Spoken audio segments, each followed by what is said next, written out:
তো সজনের ফুল চুরি করার পরে মুনু চলে এসছে লোকের আবার সর্বনাশ করতে, ওটা চুরি করতে।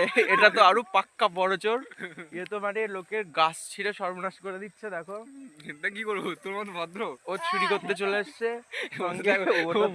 ভাইরাল হয়ে যাবে মাঝখানে বসে আছে। ওটাও চলে এসছে আবার ভাইজি, ওটাকে সঙ্গে নিয়ে এসছে। ওই যে মানে কি বলবো, জাতহারামি নাম্বার 1 যে পাক্কা চোর চুরি করছে। দেখো পুরো লোকের ক্ষেতের মাঝখানে বসে চুরি করছে। আরে এইসব বললে কি হবে, এমন কিছু আর এ তো খেয়েই যাচ্ছে মানে এ তো ভোর না হতেই চুরি করা শুরু করে। আমি খুব ভালো, আমি লোকের ক্ষেতে হাতও দিইনি, কিছুই করিনি। তো এরা চুরি করে বাড়ি নিয়ে যাবে, তারপরে আমি বসে বসে খাবো ওদের থেকে নিয়ে।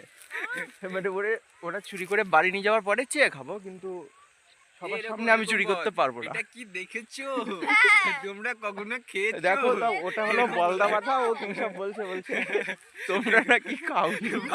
বলে বাপের জন্মে খেয়েছো, এরকম বলে না, ওরকম বল না, বলে হবে না। তার দুই চোর পাশাপাশি যা মাথায় চুরি করতে চলে এসেছিস, ওটা তো মানে পারলে শস্য গাছও খেয়ে ফেলবে, এরকম অবস্থা শস্য গাছ। তোমরা কি খাচ্ছি, তোমরা কখনো খেয়েছো? বাপের জন্মে দেখেছো? তো ভিডিও এই পর্যন্তই, চুরির ভিডিও, ব্যাস।